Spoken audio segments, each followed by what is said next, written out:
Eh, Eso, yo creo Quiere que, pará, saber cómo viene Argentina, a ver si viene o no viene. ¿puedo empezar quejándome un poco?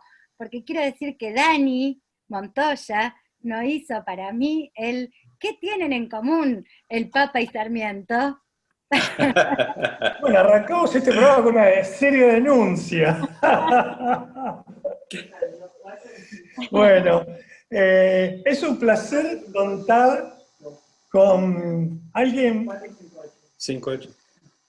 muy especial, una persona muy querida en lo personal, cálida, divertida, y una de las personas quizás más brillantes de la Argentina, de nuestra generación, es más joven que yo, pero vamos a poner nuestra generación así somos un poquito más generosos. Y hoy es una pensadora de la opinión pública, es alguien que tiene una reflexión y que ella viene de la rama de las ciencias de la comunicación, pero también del arte, de la crítica artística, poética, una pensadora bastante integral y bueno, es un gusto que nos acompañe aquí en fase uno Política Experimental, este espacio heterodoxo que hemos creado aquí con Daniel Montoya para poder reflexionar, pensar y tener una mirada un poquito más tranquila y extensa en esta hora sobre el mundo que nos toca vivir y la Argentina en particular. Así que te quiero agradecer mucho. Dani. Bueno, Sheila, bienvenida a Fase uno Política Experimental, la verdad es un gusto. A ver, he leído muchas cosas tuyas, espectaculares, te veo habitualmente en los programas de tele donde desplegás, hay una cosa tuya que es marca registrada, que veo siempre una sonrisa muy amplia en cámara, en las fotos, No así que habitual, no bueno. habitual, ¿no? Claro, por eso digo que vos viste que hay veces aparecen otros analistas que los ves enojados, viste, con gestos adustos, digo, siempre se te ve con un gesto de simpatía, así que felicitaciones de mi parte por eso, eso es actitud. Locura, ¿no? En este contexto es un rasgo de locura a veces, ¿no? Así que bueno, bueno, arrancamos. A ver, vos sabés, Sheila, estos días, viste todo este gremio de los economistas, que en realidad no es de ahora, pero tienen copada la televisión siempre en los prime time. Por supuesto que la copan, digamos, quizás ahora un ala más ruidosa, esto que le llaman libertarios, y bueno, eh, por supuesto que, digamos, los espacios que ocupan por ahí no están no son función del acierto de sus pronósticos, que vemos que fallan permanentemente, pero bueno, son digamos, Ni unos de su peso animadores electoral, permanentes. Sí, ni de su peso electoral, ni de los pronósticos ni del peso electoral, ¿no? tal cual, tal cual. Y bueno, se está hablando mucho, Sheila, en estos días del tema sale la palabra mágica esta, por supuesto que evoca cosas muy negativas, que es el tema del 2001. Muchos dicen, por supuesto, ahí hay algunas discusiones en los analistas que dicen que estamos ya dentro del 2001 y otros dicen que tenemos el 2001 por delante, aún. Pero digo, en cualquier caso, lo, lo que te quería por ahí preguntar es, en la faz política y de la opinión pública, ¿cuál sería, porque lo que fue el 2001 en su oportunidad, la verdad es que tuvo consecuencias muy nítidas en el tablero político? Eh, Primero, el tema de la pulverización de una fuerza tradicional como el radicalismo, que después se fue transformando y digamos, se terminó mutando en ese espacio que coronó en 2015 dentro de Cambiemos, y el peronismo, también más allá de que, digamos, no saltó por el aire, obviamente que hubo en ese momento un ocaso claro del liderazgo. En 2003 ese liderazgo ya apagándose, alcanzó a sacar un 20, un 23%, pero vimos Carlos cómo Menem, hubo, ¿no? claro, con Menem. Entonces, yo digo, el 2001 en el terreno político, de la opinión pública, en el tablero político, la verdad es que tuvo consecuencias muy importantes. Y quedaron ahora estos dos espacios que muchos hablan de este escenario que vaticinó Torcuato Di Tella en torno a dos fuerzas, dos coaliciones, una de centro izquierda, otra de centro derecha, como que iban a ocupar todo el tablero político. Ahora, a la luz de esto que te estaba planteando, si estamos o viviendo en vísperas de un 2001, ¿qué consecuencias puede tener esto en el tablero político y en lo que viene? Bueno, a ver, primero las cosas que se me ocurren son dos o tres. Te escuchaba, mientras te escuchaba tu narrativa sobre una de las consecuencias del 2001, pensaba en la idea de la transmigración de las almas, ¿no?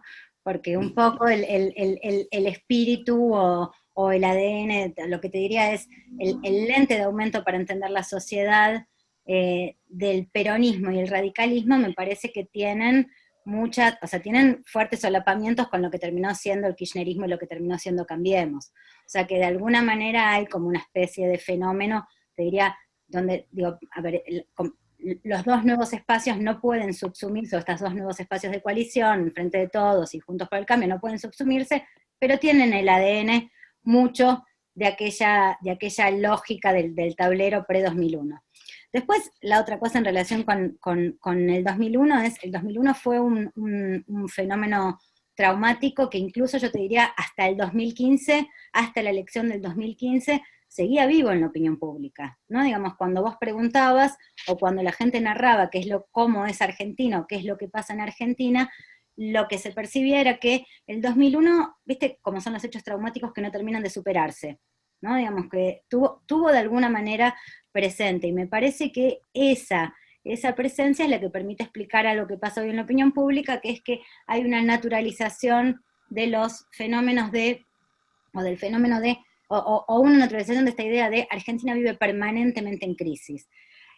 De la mano de esta idea de Argentina vive permanentemente en crisis, hay dos ideas también, que es seguramente nos vamos a levantar, o sea, seguramente vamos a salir de esta como hemos salido siempre, y también la parte negativa, que es la parte no enunciada de eso, que es que si vivimos eternamente en crisis, seguramente vamos a salir, pero seguramente, ¿sabes qué? También vamos a recaer.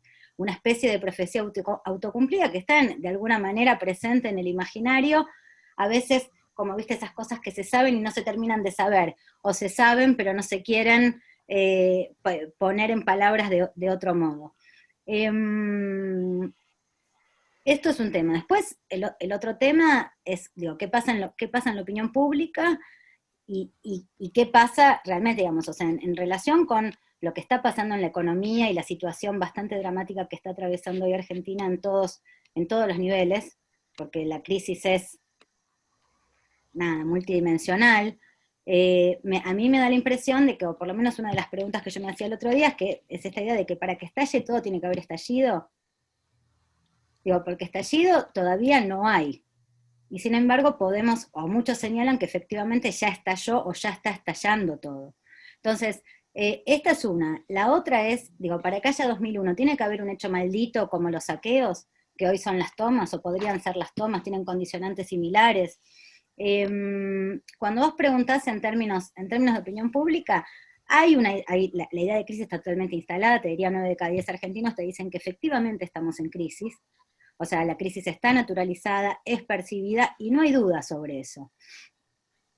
Si es como la del 2001 o no, bueno, eso ya empieza a ser una materia de discusión. Nosotros lo hemos preguntado en investigaciones Quali y lo hemos preguntado en investigaciones Quanti. En investigaciones Quanti te diría que hay entre que se parece bastante o es muy, muy similar a la del 2001, digo, son muchos los argentinos, son casi la mitad de los argentinos va por ahí. Ahora, cuando estás en el cual y empezás a indagar en profundidad, lo que ves es que es difícil establecer la idea de la igualdad. Nadie se atreve a asumir la idea de la semejanza o la asimilación o la igualdad de un momento con otro, lógicamente, porque los fenómenos políticos, la historia, es absurdo pensar que pueda darse dos veces. Sí creo que esa solución en términos de opinión pública se salda con esta idea que yo te dije, que es siempre estamos en crisis, que de alguna manera también tiene ese siempre estamos, asume una forma verbal que es el presente histórico. Siempre estamos es siempre estaremos, ¿no? Digamos, entonces, me parece que ahí ya hay un indicador de qué pasa en la opinión pública con este tema. Sheila, me engancho un poco con parte de la pregunta el otro día estaba leyendo un paper que tenía una hipótesis un poco desconcertante, ¿no? Que dice que el aburrimiento lleva a los extremos políticamente. Interesante porque era con datos empíricos, era muy interesante. Vemos que desde marzo, viste que en marzo, creo que podemos discutir los porcentajes, hay quien lo pone a Alberto Fernández, la imagen de Alberto Fernández más arriba, más abajo, pero hay una coincidencia que en marzo tocó un techo y después empezó a caer progresivamente y aparentemente no encontró su piso. O sea, se abren ahí varias preguntas. Una de ellas es, ¿era inevitable? Primero, ¿no? Tiene que ver con la cuarentena, el aburrimiento, la gente está más en la casa, se me ocurrían ese tipo de cosas mientras leía ese trabajo, ¿no? Porque esta imagen de Alberto un centrista, moderado, y qué sé yo, quedaba un poco con el aburrimiento, un poco. Y después, pensando a futuro, pero no muy futuro, pensando a 6 meses, 3 meses, fin de año y después marzo, ya cuando empecemos a discutir el 2021, ¿hasta dónde un gobierno como el de Alberto, que es una figura originariamente débil en comparación a Cristina, que es una figura con tanta fuerza y quien designa, ¿hasta dónde puede gobernar bajando? ¿Va a encontrar su piso y después se va a estabilizar? ¿Eso es un condicionante? Se abren muchas preguntas, pero esa es la materia. Bueno, ahí digo, me parece que hay que empezar como a separar algunas cosas. Bueno, ustedes vienen charlando con otros encuestadores, ustedes también son encuestadores. Digo, me parece que acá hay un Sos tema la número uno, Sheila. que, Sos la número uno. dale, no seas así. No seas humilde, Sheila. Decí que los ves por el retrovisor a todos, no hay problema. No. A ver, yo tengo la impresión de que, por un lado, a ver, el clima, la situación es crítica y el clima anímico es muy malo. El gobierno, o sea, ya el clima anímico está claro que no lo puede controlar, digamos, ¿no? O sea, y eso ya muestra un poco el pulso del gobierno hoy. Por otro lado, a ver, si uno piensa, los números que tenía el presidente o el gobierno nacional hace 3, 4 meses, en abril, bueno, que fue su pico, eran números que claramente estaban destinados a no permanecer en el tiempo. No era sostenible esa magia del 80%, 70-90%. Solo y únicamente en una situación tan anómala como la de una pandemia, que es un hecho, digo, que yo creo que ni vos, Carlos, ni vos, Dani, ni nadie de lo que nos esté acompañando ahora, imaginó que íbamos a vivir en algún momento de la vida. Creo que, por otro lado, eso va de la mano de algo que vimos en otras partes, digo, que estuvimos, a ver, que veíamos por ahí de refilón a través de diarios o de las propias mediciones nuestras, que es que hubo un acompañamiento en esos primeros momentos, al menos en Latinoamérica, de los liderazgos, ¿no? Digamos, o sea, hubo una cosa de, bueno, a ver, como la política se mostró su faz más necesaria. Ok, esto lo ordena un poder que de alguna manera tiene alcance y llegada sobre la sociedad en su conjunto, ¿no? Digamos, o sea, como si en algún momento uno hubiese visto con la pandemia, la política esto lo tiene, o sea, esto es una tarea específicamente para la política en un momento en el que, digo, podía haber, por lo menos en Argentina, escepticismo, enojo, un poquito de antipolítica, o sea, todos los condimentos que podemos poner por abajo para el combo más suspicaz sobre la clase política o la casta política. Entonces, esos números no se iban a mantener, difícilmente se iban a mantener. Me parece que las dificultades hoy radican en, a ver, esto por un lado. Por otro lado, ¿qué hay hoy? Lo que nosotros tenemos es un gobierno que tiene hoy una adhesión de nuestros números, ¿no? Están en torno a 47, creo que 47, 48 puntos 47 puntos de aprobación, 51 creo que de rechazo, o 46, 51, una cosa así.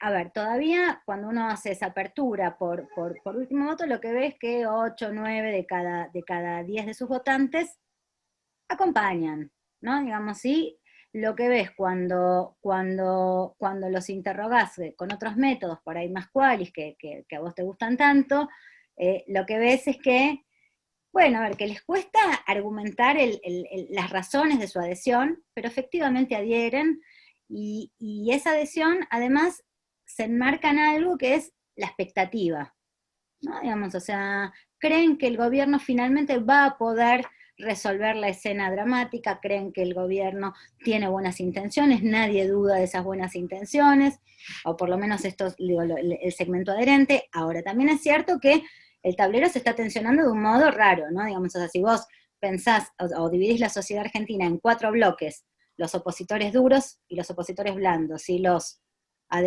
oficialistas duros y blandos, lo que estás viendo es que los opositores blandos están más duros que nunca, y están firmes.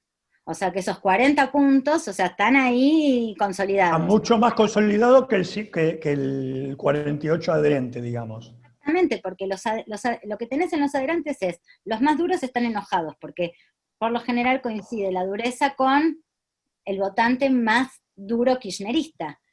Y lo que ves es un gobierno que no está dando las suficientes muestras de cristinidad, de kirchnerosidad, ¿no? Digamos.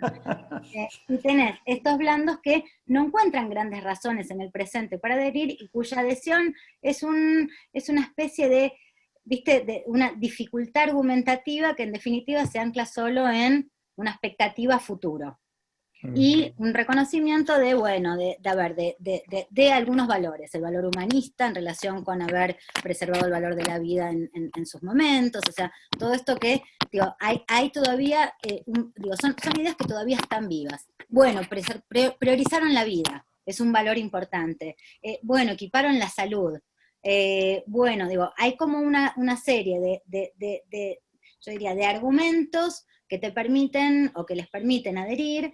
De todos modos, lo que ves es que es esto que te estoy diciendo, es un ejercicio muy difícil de sostener. No es que surge, como surge por ahí en otros momentos de, bueno, a ver, ¿en qué consiste la aprobación? Y es esto, eso no está. Eso no está. Entonces lo que ves es una oposición endurecida, un oficialismo medio rengo, donde los duros están un poquito enojados, donde los blandos terminan siendo de alguna manera los más fieles a Fernández, pero al mismo tiempo se les dificulta esta argumentación. Entonces, bueno, y una cosa común a estos 4 segmentos, que es un clima anímico horrendo, ¿no? Un clima anímico dominado por la incertidumbre, por la bronca, por la desconfianza. O sea, digo, de alguna manera hay algo así como si, o tengo la impresión de que hay algo del orden de, como si se hubiesen arrancado todos los velos, ¿no? Sheila, Sí. Sheila, perdón. Perdón, sí. Te quería preguntar algo que creo que está bastante enganchado con lo que estabas planteando, que yo veo, a ver, este gobierno a mí me da la impresión que, fíjate, si uno le tuviera que hacer esa prueba famosa de carbono 14, voy a decir, a ver, ¿de qué época es? Y uno ve, por ejemplo, dice, pone el cepo al dólar, y ahí no me empiezan, no, sí, porque esto lo hicieron en 2011, 2012, después con el tema de la justicia, sí, vienen atropellando la justicia de la época de Santa Cruz. O sea, da la impresión, viste, como ese mago que sube al escenario y el público le conoce casi todos los trucos.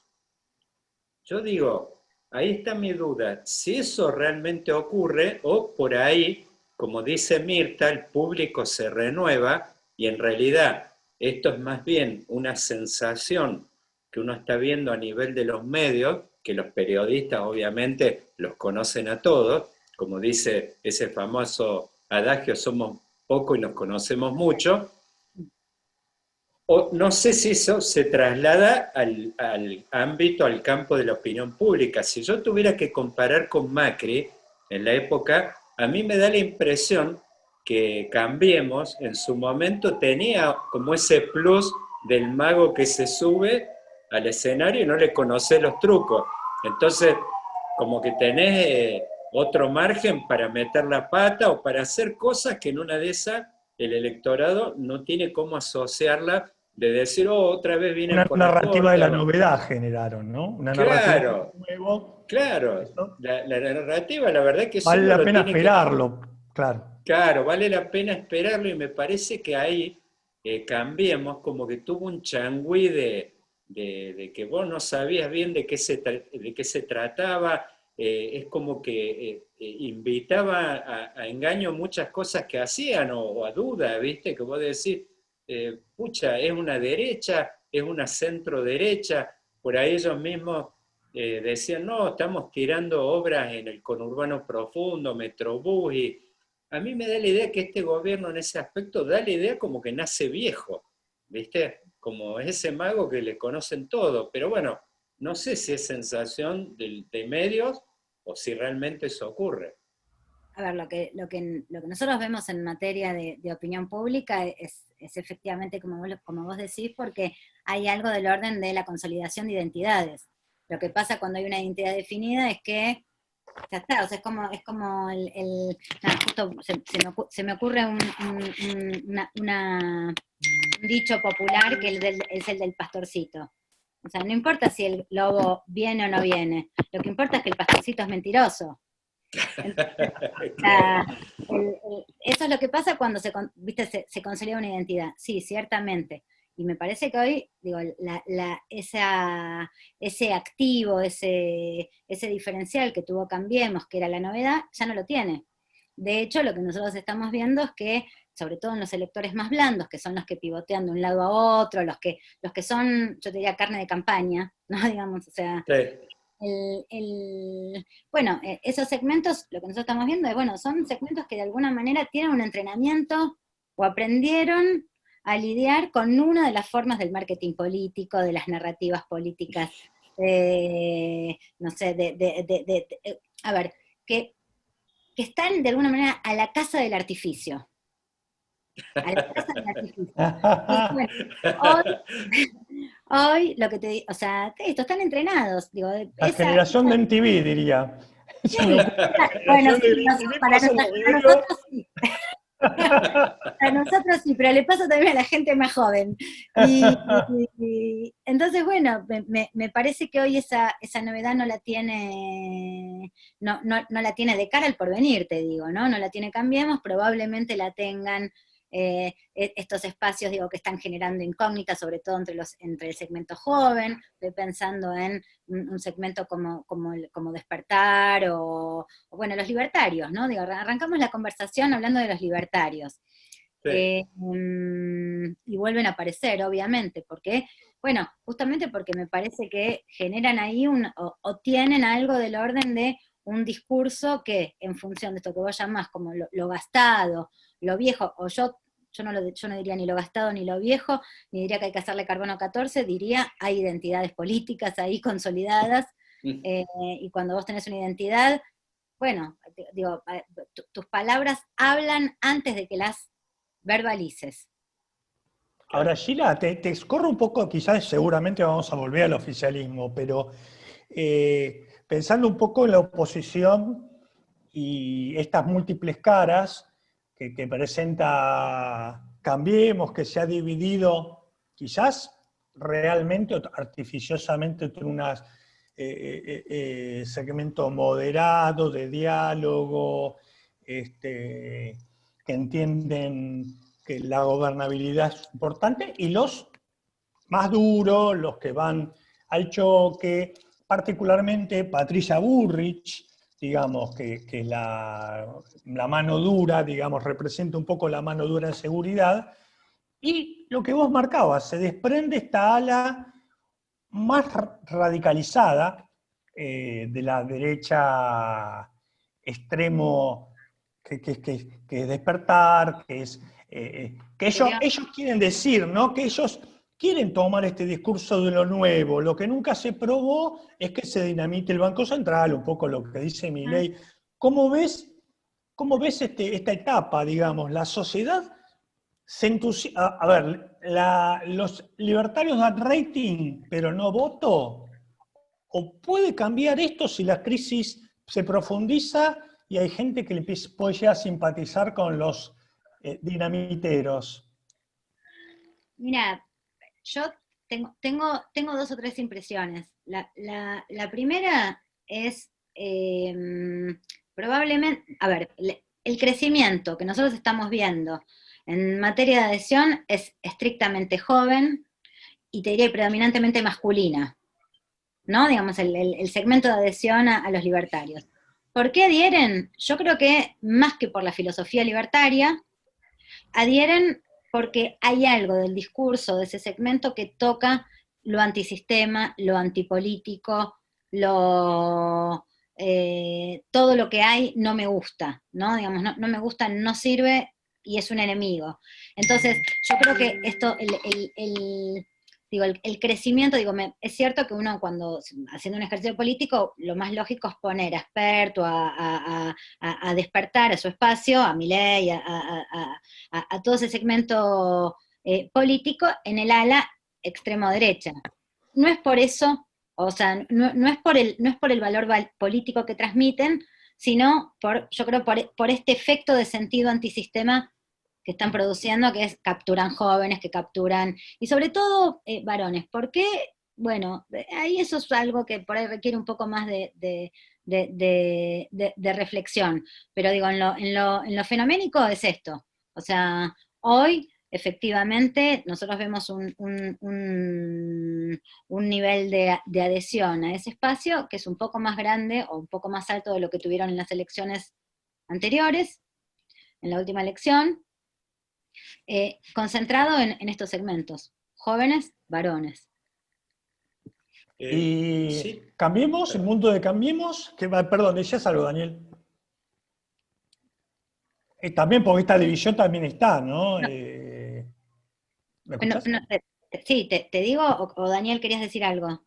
No, eso después. No, esta mesa compartida de Bullrich y Milei, Bueno, yo... Danielita de Mirta de Gran, Juanita Viale, Sí, parecía que por momentos sí. había mucho acuerdo y por momentos había que diferenciarse o enmarcarse. Bueno, a ver, si van a ir a las elecciones, o sea, no importa en cuántas mesas juntos se sienten, si van a ir a las elecciones separados claramente, es una dificultad para Juntos por el Cambio. Porque una parte importante de su voto interpela al antisistema, pero otra parte, efectivamente, interpela al ala más ultradura ideológica, ¿no? Pero marginal, yo creo que lo que más interpela hoy por hoy, o la posibilidad de crecimiento la tiene sobre todo en una lógica más antisistema, porque en definitiva, yo creo que más cerca de las elecciones lo que va a terminar primando es la idea de la utilidad del voto, hacer mayorías, hacer fuerza, porque en definitiva, es algo que venimos viendo que está en la lógica de la administración del voto, y es que vos ves que los segmentos duros y pro grieta son pequeños, marginales, y después terminan arrastrando a la sociedad en su conjunto. Y esto tiene que ver con que el voto termina ordenándose antes que este otro, para hacerle fuerza a este otro. O sea, que hay un voto que contempla más al adversario que a lo que uno elige, o que lo contempla en igual medida, ¿no? Digamos. Entonces, o sea, yo creo que se elige al mismo tiempo, o se elige más el no que el sí. O sea, la elección es más, o sea, tiene mucho que ver también con el rechazo.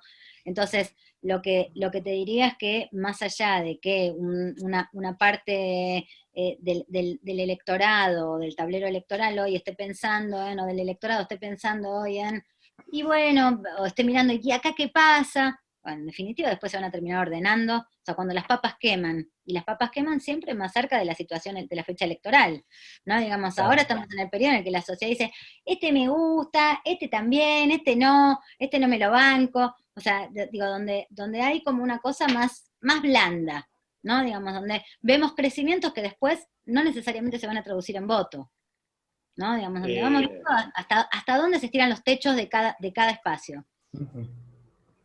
Ahí, Sheila, ahí me gustaría, en realidad yo iba a ir después para otro lado, pero aprovecho, me parece que hay un elemento ordenador en todo ese arco, si uno piensa en Cambiemos, más los libertarios, todo eso, que es, me parece que en esa mesa, eventualmente, el PRO tiene nada más y nada menos que el control de la ciudad de Buenos Aires, por supuesto, la billetera infernal y, digamos, tiene bolsillo de payaso la billetera que tiene el PRO acá.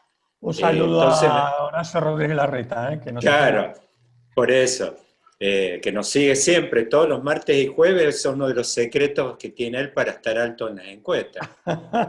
Eh, pero digo, me parece que hay un elemento ordenador que se lo vio en acción el año pasado.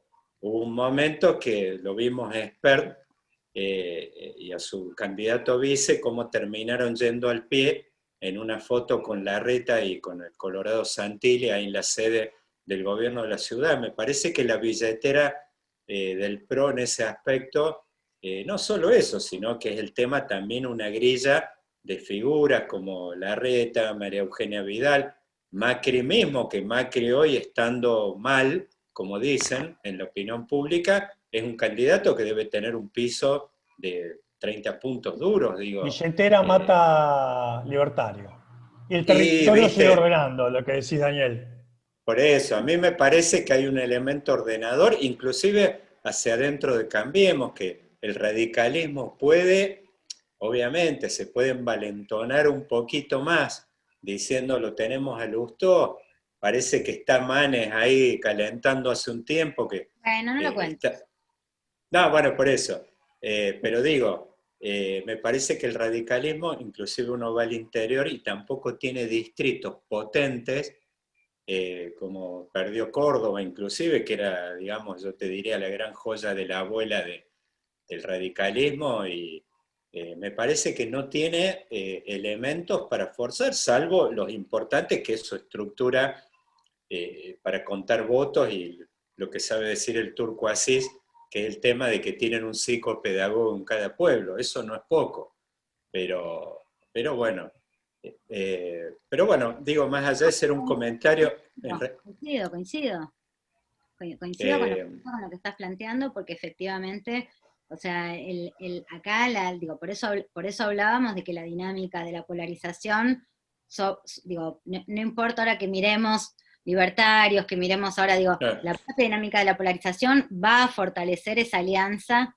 de Juntos por el Cambio, Cambiemos, como sea que se llame, de cara al 21, ¿no? Digamos, del mismo modo que está claro que a ver, o por lo menos no sé si está claro, a mí me da la impresión de que el grueso o el tablero por venir es un tablero de dos actores absolutamente centrales. Puede haber estas expresiones marginales que por supuesto complican cuando estamos hablando de estas dos grandes mayorías, de estos dos grandes espacios mayoritarios en tensión.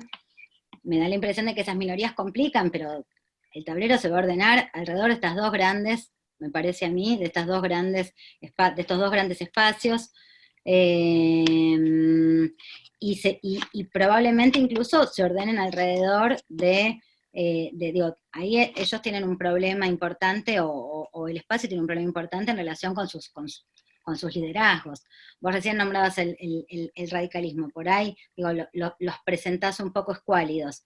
Es cierto, en relación al interior de esa coalición han tenido un espacio o han tenido un rol, te diría, escuálido, ¿no? O sea, fuera de la mesa de decisiones, han tenido un lugar, te diría, al mismo tiempo muy central y al mismo tiempo muy marginal. Yo creo igual, de todos modos, más allá de lo que vos marcás de la pérdida de la ciudad de Córdoba,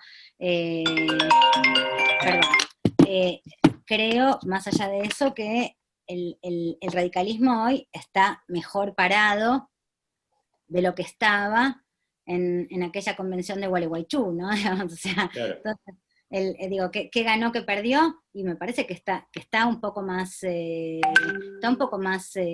diría, está más sólido básicamente porque se volvió a ser un actor, un actor que al menos tiene un lugar imaginario en materia de opinión pública, que no lo tenía hace unos años.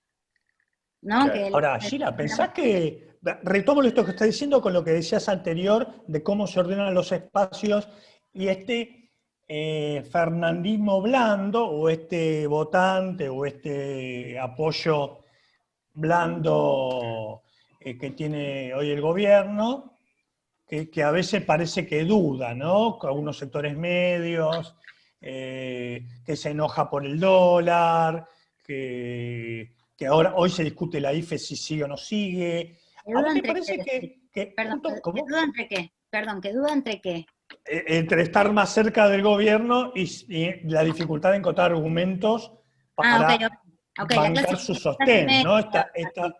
Claro, esta tensión interna que tienen, decir, estamos bancando este proyecto, no sabemos bien por qué, porque estamos jorobados. ¿Te parece que un Rodríguez Larreta o una Vidal, te traigo arriba del escenario a Vidal, que no la nombramos tanto, están en condiciones de interpelar a este sector que también la pasó mal con Macri, y como para decirle, señor clase media con dificultades, señor comerciante que tuvo que cerrar, nosotros le vamos a ofrecer algo distinto que Alberto, el kirchnerismo, pero algo distinto también que Macri. ¿Esto existe o es total imaginación? ¿Se entiende la pregunta? Sí, perfectamente. Bueno, a ver, yo eh, te diría varias cosas. Primero, en Argentina, digo, ya lo vimos hace 3 meses, el presidente era Gardel. O sea, digo, todo es muy vertiginoso. O sea, Ah, ¿cómo vamos a llegar a agosto u octubre del año que viene? Si va a haber rebote o no va a haber rebote económico, va a incidir en qué puede ofertar también la oposición. Sí podemos ver los contornos que hay hoy. O sea, yo en el caso de Vidal veo problemas para ocupar ese lugar de una oferta capaz de desmarcarse de Macri, que sí quedó, o sea, que sí cuenta con un rechazo, tiene un rechazo amplísimo de la sociedad. Digo, si bien es un candidato que arranca con un piso muy alto, también es un candidato que tiene un techo muy cerca de ese piso, o sea, parecido a Cristina, ¿no? En definitiva. claro. Son actores muy, en ese sentido están casi como un espejo. Eh, entonces, yo en el caso de Vidal no lo veo.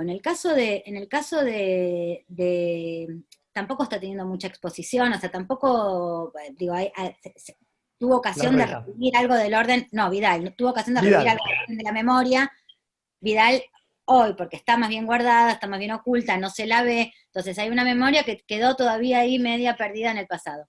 El caso de Larreta es distinto porque Larreta hoy, digo, claramente es el jugador con mejor imagen. Yo creo que el diferencial de Larreta hoy en relación con los otros tiene que ver con que es uno de los pocos cuya imagen trasciende el fenómeno de grieta, ¿no? Digamos, o sea, cuando uno mira las imágenes de todos los jugadores, cuando los abrís por voto, lo que ves es que tienen la adhesión casi total de su espacio, a ver, que lo que varía es cuánto es la adhesión de su espacio, pero el rechazo total del espacio de enfrente, ¿no? Digamos, o sea, como una cosa, todo el tiempo fenómenos cruzados.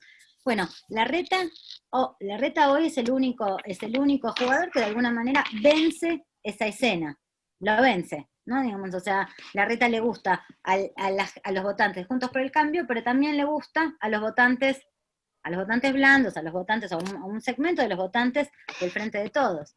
Entonces, tiene para Puede ofrecer... cazar en zoológico ajeno.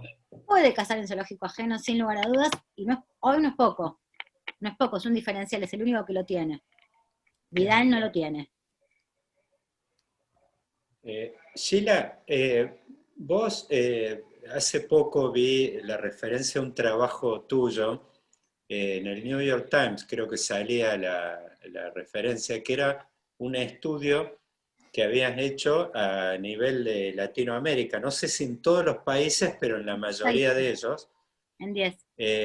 Y una de las cosas que se me ocurría es por ahí preguntarte, pues si uno ve el mapa de Latinoamérica y realmente lo que ves es que, a ver, te cruzás a Brasil y está Bolsonaro, cruzás para Chile está Piñera, vas a Paraguay está Mario Abdo, que en un momento de debilidad, me acuerdo, Trump mandó a su propia hija a que hiciera una foto con él en Asunción el año pasado cuando hubo un problema con el tema de la represa de Itaipú con Brasil. Después, bueno, en Perú uno cuesta acordarse porque han volteado tantos presidentes en los últimos tiempos pero lo que uno está viendo es como que hay un proceso a escala sudamericana, ni hablar, bueno, ahí en Centroamérica, algunas referencias duras que uno les puede asociar como centro derecho, derechas más nítidas, eh, quizás con la única excepción de México, que uno está viendo ahí, me parece también tiene mucho que ver con este tema de prenderle velas a López Obrador, porque sería lo único dentro de los vientos de época, ni hablar, bueno, si uno llega a Estados Unidos. Es como que vos ves que estamos como muy a trasmano del proceso regional a nivel digamos, del gobierno. No sé si tanto, por eso te quería preguntar eso, no sé si tanto a nivel de lo que sería el ámbito de la opinión pública con las cosas que estuviste mirando recientemente. ¿Cómo lo ves a esto? Bueno, a ver, hablar de Latinoamérica es un poco más difícil porque no tenemos datos tan sistemáticos como tenemos en materia de opinión pública local, ¿no? Digamos, donde uno se siente más cómodo para entender cómo es la dinámica y cómo va evolucionando, y tenés esta cuenta o tenés este zoom o este monitoreo sobre las opiniones de modo constante, recurrente, que te permite entender una película. Digo, yo esa película en Latinoamérica la tengo de modo desigual, en algunos países más, en otros menos, digo, en algunos casos mediciones esporádicas, en otros por ahí sistemáticas, pero es menos constante. De todos modos, me parece que más allá de Latinoamérica, lo que uno está viendo en general es un fenómeno, digo, me parece, te voy a decir algo muy, muy, muy elemental, muy de sobrevuelo, o sea, es un modelo o un sistema o una dinámica de polarizaciones más rabiosas, de subida de tono en el habla política y en las discursividades políticas, digamos, ¿no? Como una ruptura de la semiosis formal básica de las democracias, ¿no? Digamos, o sea, y me parece que en eso claramente tiene mucho que ver las redes sociales, o sea, digo, hemos perdido algo del orden. A ver, te lo diría así, tengo la impresión de que nuestras sociedades democráticas son cada vez más frágiles. O en todo caso que vamos a tener que acostumbrarnos a una democracia por ahí con tensiones en el ámbito público mucho más agónicas, o mucho más dramáticas, o mucho más extremas.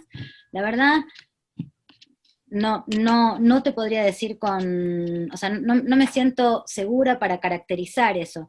Sí me doy cuenta de las fragilidades de los sistemas, sí me doy cuenta sobre todo de la subida de tono y de las tensiones, ¿no? Digamos, de lo que vale y no vale decir, de lo que vale y no vale hacer. Por ejemplo, si vos ves una protesta, una manifestación en Estados Unidos, y vos ves que algunos asisten armados, y que del otro lado algunos otros asisten armados.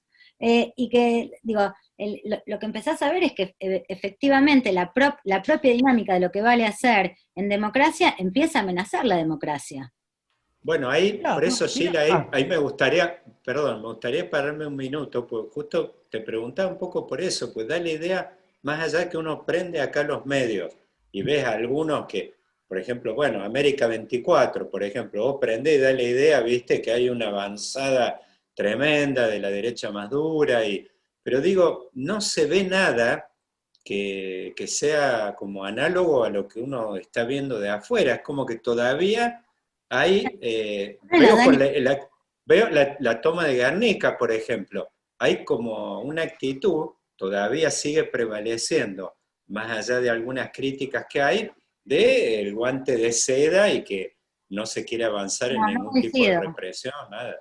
No, mira, más o menos, mira, en el último tiempo yo no paro de escuchar que se habla de sucesión presidencial, la especulación Ah, sobre la bien. sucesión está, que el presidente está groggy, que la pregunta sobre si resistirá, o sea, lo que vos ves es que hay una argumentación, un dictum a 10 meses, digo, es un presidente elegido democráticamente y que lleva 10 meses en el poder. Me Voy a parece eso, un poco, Sheila. me parece un poco exagerado. Me parece Voy un a poco eso, voy a exagerado. eso. Vos viste los rumores. Acá la división de trabajo es así. Dani tiene una mirada geopolítica global y yo soy del pasillo, ¿viste? Pero escuchamos los Y yo soy la rumores. Los víctima. rumores, una maquinaria de rumores infernal, ¿viste? Cambian al ministro, que cambia el gabinete, que se va este, que se va el otro, que hay una que asume, cambia el jefe de gabinete y Máximo va a ser el presidente. ¿A qué se debe tu evaluación de estos rumores que además prenden tanto? ¿Hay un espacio, para no ser naif, hay un espacio comunicacional que el gobierno ha dejado y deja crecer las fantasías? ¿Hay intereses fuertes que intentan debilitarlo? ¿Hay realmente esto puede pasar en algún momento, que nos gobiernen los extraterrestres? ¿Cuáles son las hipótesis que vos te atreverías a plantear? Bueno, a ver, empezamos hablando de la situación crítica. O sea, la situación es muy difícil, es muy difícil. Ya era difícil sin pandemia. Con pandemia es de un nivel de dificultad que, digo, inclusive me parece que además, digo, o sea, es tan complejo que me da la impresión, no quiero usar la palabra complejo, está prohibida, pero es tan intenso, tan dramático el nivel de crisis que hay en este momento que me da la impresión de que si hay que marcar algo singular de este gobierno, tiene que ver con que, a diferencia de otros en otros momentos históricos, como nunca ha tenido que atravesar dilemas, o sea, dilemas éticos, ¿no? Digamos, o sea, qué hacer ante algunas situaciones. Entonces, yo tengo la impresión de que, digo, más allá de la crisis, por supuesto, o sea, es un estado de situación contextual que no se puede perder de vista, y a lo que hay que sumar que es un gobierno que tiene errores de carácter comunicacional, tiene errores de gestión, y me parece que no logra generar, en un momento yo te conté, bueno, qué es lo que hoy, en qué se basa hoy la adhesión. Yo te dije en la expectativa, en la esperanza. Bueno, sí, eso se ve, o sea, hoy yo creo que hay un fenómeno de divorcio profundo entre la agenda mediática, la agenda social y la agenda política. O sea, están más desvinculados que nunca, que nunca. No voy a decir que nunca en la historia, porque ha habido, esto digo, no es una cosa nueva, es un fenómeno recurrente, pero efectivamente hay una especie de disociación fuerte. Yo creo que entre las cosas que el gobierno, digo, lo hablamos hace un ratito, entre las cosas que el gobierno no puede controlar, o sea, tiene que ver con esto, con la dinámica comunicacional, con el clima anímico. El clima anímico atrozmente malo que hay, también tiene que ver con que el gobierno ha perdido la rienda comunicacional. Yo veo en las últimas, no sé, en los últimos días que efectivamente hay algunos cambios. que se pueden apreciar algunos cambios, ¿no? Por ejemplo, el otro día, la reunión de sindicatos, digo, que lideró el jefe de gabinete, Cafiero, digo, en otra ocasión hubiese estado Alberto ahí, ¿no? Hubiese estado el presidente. Digo, me da la impresión de que empezó a asumir un rol distinto. De todos modos, creo que hasta aquí la lógica de tomar para sí el grueso de la comunicación no funciona. No funciona, vuelve irrelevante a todo el staff, a todo el equipo, a todo el gabinete, a todo el grupo humano que puede estar teniendo iniciativas. Entonces, me da la impresión de que, digo, con el caso de la policía se vio clarísimo. O sea, si sale el presidente a hablar, se vuelve irrelevante la palabra del gobernador, la palabra del secretario de seguridad, digo, entonces me parece que acá hay Por algo fueron a Olivos la policía, ¿no? Una cosa insólita, fueron a Olivos la policía bonaerense. El tema, ¿viste? O sea, entonces ahora que todos pueden hablar, o sea, todos se le animan, todos pueden criticar, digo, es una situación muy difícil, de mucha fragilidad, o sea, termina generando las condiciones de su propia fragilidad. Sheila, ahí te quiero preguntar algo. Yo recuerdo en un acto de Cristina, segundo mandato, yo me acuerdo de una frase que sabía decir ella, que es: yo quiero discutir con los dueños de la pelota. Ese tema siempre estuvo dando vueltas discursivamente. Cristina siempre como que ninguneó a casi todo el arco político, y en realidad es como que planteaba un tema diciendo: ustedes son en realidad como, te diría, el fronting de poderes que están detrás, y por supuesto hay uno siempre, digamos, un hilo conductor, que es Clarín, obviamente. Es como dice Héctor, ¿Ah? es como dice Claro, Héctor, es como dice tal Héctor. cual. Eso. Mañeto. Tal cual, viste, que él directamente agarra, es como que los Saludos domingos, a Mañeto, desde este programa lo saludamos. saludos, Mañeto sabemos que justamente mantiene liderazgo en los medios gracias a que sigue fase 1 política experimental. Pero bueno, está el tema ahí siempre que había como una especie de fábula de Mañeto juntándose los lunes o los domingos con todo el arco opositor y diciéndole: che, miren, escriban, este es el guión. Entonces, yo lo que veo, me da la impresión, eso es lo que te quería preguntar, es cuando vos decías de esto de Alberto, la verdad es que si uno se remonta al año pasado, en mayo, Cristina, ella anunció: me va a acompañar de presidente Alberto Fernández. O sea, ella explicitó visiblemente de que la dueña de la pelota era ella, en esta figura que ella usó con la oposición. Ahora es como que hay una ausencia, que es una ausencia que hace ruido, por lo menos dicen que ella baja línea, que mueve y todo, pero la verdad es que está totalmente quieta, por lo menos públicamente, y no dice nada. ¿No le está pasando de alguna manera al gobierno que ahora, con este juego, la oposición de alguna manera también le está diciendo a Alberto y al oficialismo: che, nosotros queremos discutir con la dueña de la pelota? ¿No está pasando a la inversa algo parecido? Bueno, yo lo plantearía de otro modo. ¿Qué es lo que se decía de Alberto cuando ganó? O cuando estaba entre la primaria y las generales. El equilibrista. El equilibrista. ¿Qué significaba el equilibrista? Significaba un poquito Héctor dice, un poquito Cristina dice. El equilibrista en definitiva, o sea, el equilibrista en definitiva es una solución de equilibrio. No es, o sea, es eso. Yo creo que ahí, digo, jugaron en el acompañamiento y en la adhesión, sea electoral o sea después a partir de nada, de dejar hacer y de acompañar en la primera parte. Yo creo que, y las expectativas, digo, jugó mucho esta idea de ver hasta dónde, o sea, ver en la cancha hasta dónde Alberto era o no era Cristina, o era o no era no Cristina. Las dos cosas, ¿no? Digamos, o sea, Sí. tengo la impresión de que Alberto sigue siendo eso que es un poco Cristina y otro poco no Cristina. Y que Cristina está dispuesta a aceptar ese un poco yo y un poco no yo.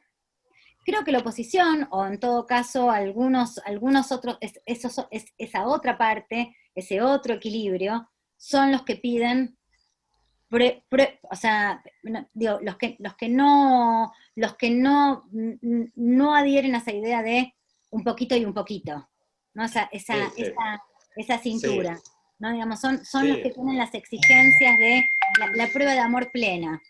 No va a Sí, pasar. sí, que le están diciendo como te estamos esperando. Yo veo algunos columnistas Rompe, te estamos esperando. O sea, de- no va a claro, pasar. No va a claro, pasar. O sea, un gobierno, a ver, es un gobierno que, digo, la fórmula es Alberto Cristina, llega del modo que llega, digo, y me parece que la mayor virtud en todo caso que podía tener era justamente ese carácter de equilibrio que yo creo que lo sigue impulsando y lo sigue sosteniendo. Entonces, eh, digo, por eso te decía que me parecía como nada, un rasgo de una oposición un poco, digo, en exceso intensa a 10 meses de haber asumido y en el medio de esta situación crítica en lo económico, la pandemia, digo, o sea, la pregunta en todo caso sería, ¿qué haría otro gobierno?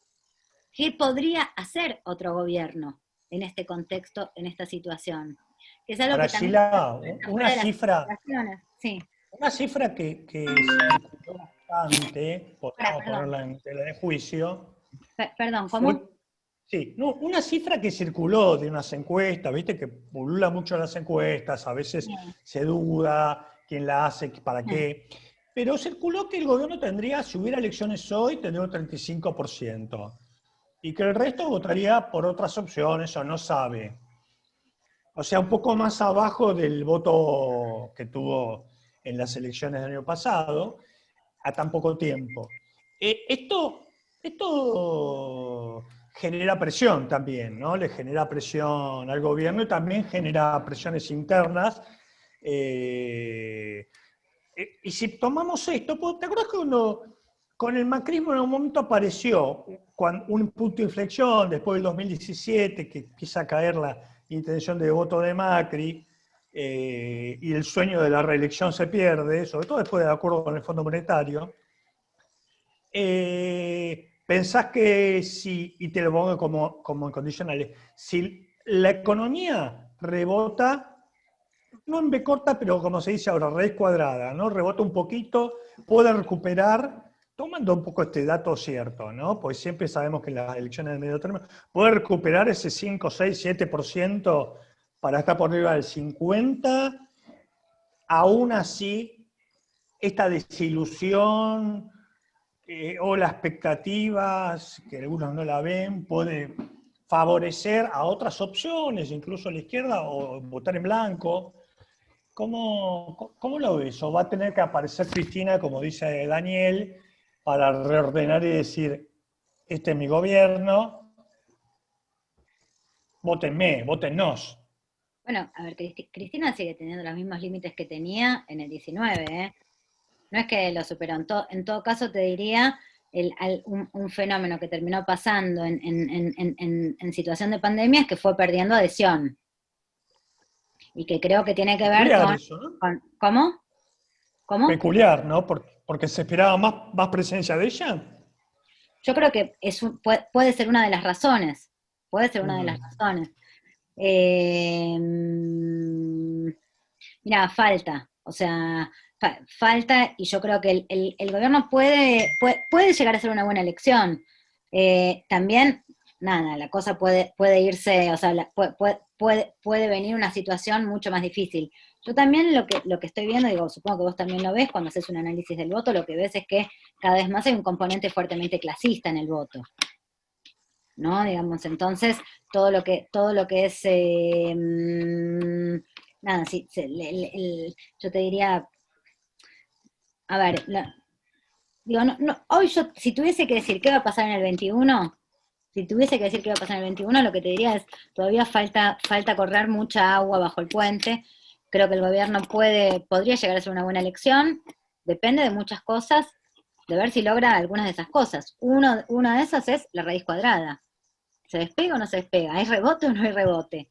O sea, entonces digo, me parece que todavía con los niveles de vértigo que está viendo y los niveles también de precariedad y de incertidumbre, que es una incertidumbre, yo te diría, generalizada, es una incertidumbre para el país, pero también para el mundo, sobre lo sanitario y sobre lo político, también sobre las formas de organización Si hay social. rebote del Sí. 5%, 5,5, 5,8 que promete Guzmán, Mm. el gobierno llega a ese 40%, hagamos unas predicciones acá alocadas. Porque viste que la elección de medio término, como abajo del 40 y arriba del 40 Te fue bien, es te el fue mar bien. rojo que se abre, ¿no? Sí, Si sí. rebota la economía en este 5 puntos, aunque sea menos de lo que haya decrecido este año, ¿va a cruzar el Jordán? Yo creo que sí, que es posible que haga una buena elección. Sí, sí. Sí, a ver, la verdad, o sea, vuelvo a insistir con esto, o sea, el gobierno hoy no tiene el joystick del clima anímico, pero lo que vos ves en materia de opinión pública no tiene el grado de dramatismo que tiene la agenda mediática. Y por otro lado también, digo, hay una cosa típica es cierto que los argentinos en general, por supuesto hay excepciones, pero en general están pasando un momento muy, muy, muy, muy, muy muy duro en lo económico, también en lo social, pero sobre todo en lo económico, y, y aún a pesar de eso, los modos de evaluar la situación propia, bueno, incide algo de eso, o sea, ¿qué mira uno? Si mira al que está al lado que está peor o mira al que está al lado que está mejor. Bueno, cuando vos mirás al que está al lado que está peor, también te da una tranquilidad, por más que vos la estés pasando mal, si hay otro que la está pasando peor, Claro. también es un modo de leer. Entonces hay que ver qué modos de leer van a terminar proliferando. Hoy por hoy, digo, está claro bueno, que en una situación tan crítica y tan, sería, bueno, tan triste, ¿no? Digamos, porque, digo, a ver, porque la inflación te empuja a los niveles de pobreza, porque, digo, porque cada vez más el tener un trabajo formal no te alcanza para dejar de ser pobre. Entonces, bueno, ahí tenés el problema de la pobreza medida por ingreso en un sistema inflacionario, lógicamente. O sea, hay una situación que en lo económico es dramático y que se vive en el día a día. ¿Qué sé yo? Nuestras consultas, digo, el cambiar de marca, no te digo de primera a segunda, te digo de segunda a terceras, o a cuartas, o inexistentes. O sea, o sea, ojalá podamos consumir cuchuflito. O sea, esta cosa de Claro. pasar de cuchuflito a cuchuflito 2, a cuchuflito prima, de tener servicios atrasados, digo, forma parte de la realidad cotidiana de la clase media en general. Eh, entonces, bueno, todo esto hoy representa una amenaza para el gobierno. Eh, Sheila, Sheila, perdón, estamos pisando, es más, nos la pasamos un prima, poquito de la hora y la no prima. queremos abusar y menos arriesgarnos a que pierdas esa sonrisa amplia, pero yo por lo menos voy a sumar una preguntita más, por ahí, en una de esas, algún comentario final, pero ya te digo, no queremos abusar. Eh, Macri en 2015, la verdad es que Cambiemos, bueno, haciéndole honor a su nombre, llegó a caballo de toda una cantidad de promesas, y entre ellas el tema de terminar con los 70 años del peronismo, la larga saga.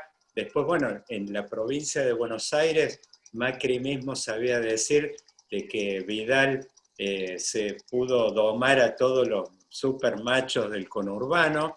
Y bueno, eso obviamente generó una expectativa enorme y la verdad es que en el arco que podrías decir no peronista, en los medios de comunicación por ahí que no simpatizaron históricamente con el peronismo, la verdad es que había generado una expectativa enorme esto. Era el tema de dar una vuelta de página y era como que en eso Cambiemos fue, hasta se pasó de rosca con este tema quizás fundacional, como que era un antes y un después en la política argentina, se acababa la larga saga del peronismo y todo eso.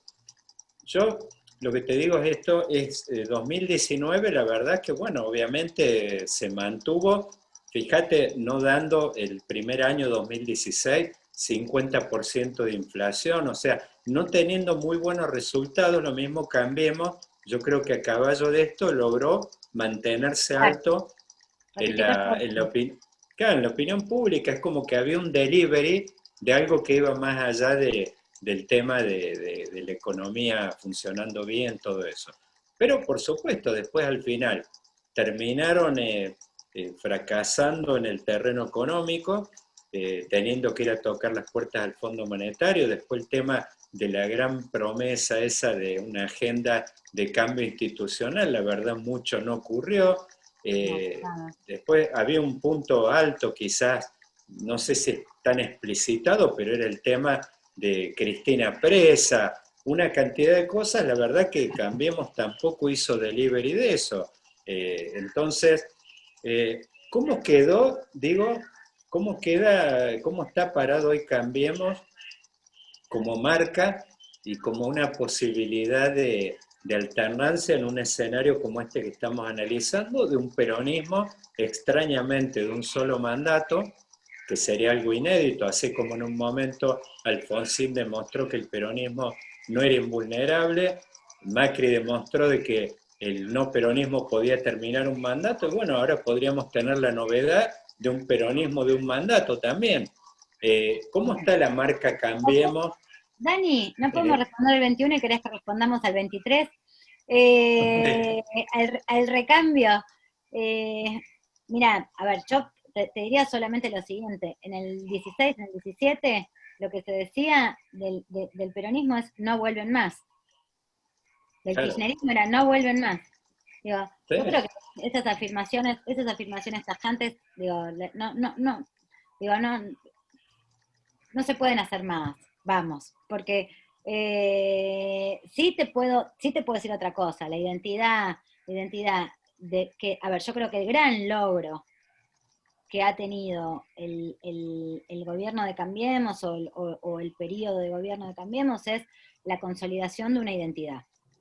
La identidad la Ajá. han logrado consolidar y me parece que cuando arrancamos esta charla y yo te decía, bueno, los blandos están cada vez más endurecidos. ¿En qué consiste ese endurecimiento o esa adhesión de ese segmento que era blando?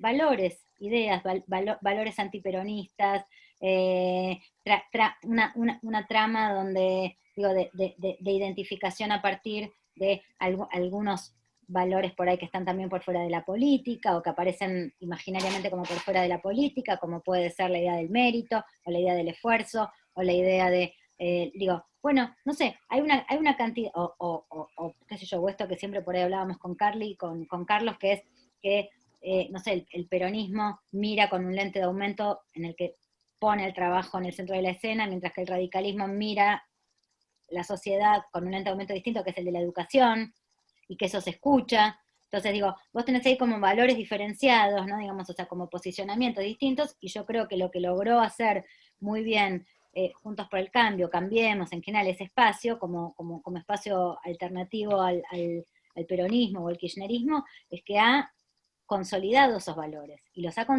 consolidado identitariamente. Entonces, creo que ahí tenés un acierto.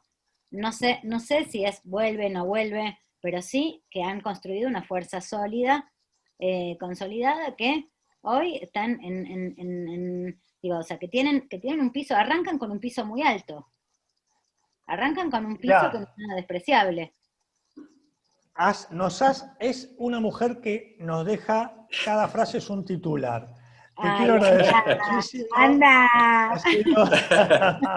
Ha sido una charla muy linda, muy divertida, muy seria, muy dramática. Todos los componentes que hace a pensar en profundidad Argentina, la región. Te agradezco mucho.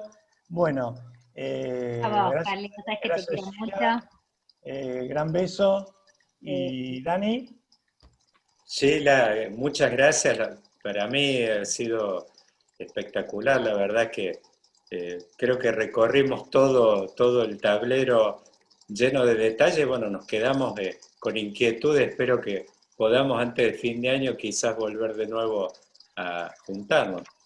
Carlos, gracias y gracias al público que nos siguió. Así que bueno, hasta el jueves. bueno, gracias, Adiós.